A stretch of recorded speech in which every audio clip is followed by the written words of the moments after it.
Bilang house players ni Kuya, gumawa ng 8 katanungan ng Star Dreamers para sa bawat housemate base sa mga totoong negatibong komento mula sa outside world.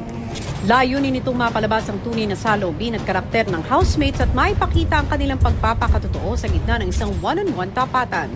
Para manalo sa kanilang house player task, kinakailangan na may 4 na housemates na magdesisyong hindi sagutin ang katanungan sa pamamagitan ng pagpindot sa red button.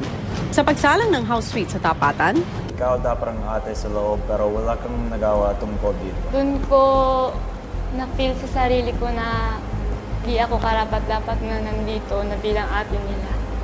Kasi hindi ko nagawa.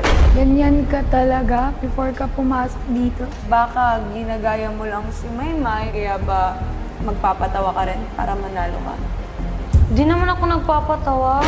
Di ka ba nasasaktan na pinagtatawanan ka nila kahit hindi ka nagpapatawa? Ganito naman talaga ako, kaya hindi ko yun mababago talaga. Oo, may talent ako, pero hindi talaga ako yung tipong tao na may kakayahang mag-isip ng magaling. Lagi mong sinasabi na gusto mong united kayo sa loob ng bahay ni Kuya, pero bakit mo ina-outcast si Ray? Hindi totoo yan. Nalungkot ako pero walang tanong okay ka lang. Yung whole entire time naging welcome here dito, I guess. Tapos Ayokong sagutin yan.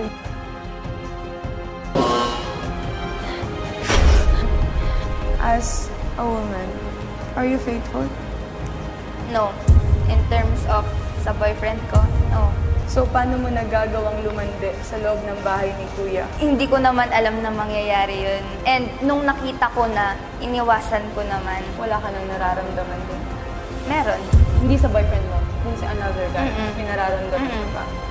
That's why nag-usap kami na we will stay friends. At wala na yun. Kung papapasukin dito lahat ng housemate, kanino mo harap-harapang sasabihin na hindi mo deserve maging housemate, hindi mo deserve makabilang sa Big Four, at hindi mo deserve maging big winner? hindi ko pa kayang sagutin. You're missing a lot of people. Sino-sino mga taong yun? Camp Star, Paano kung nalaman mo na mas naging okay sila nung nawala? I wouldn't want to believe it, pero I would still accept that. Mas gusto mo yung camp kaysa sa PBB?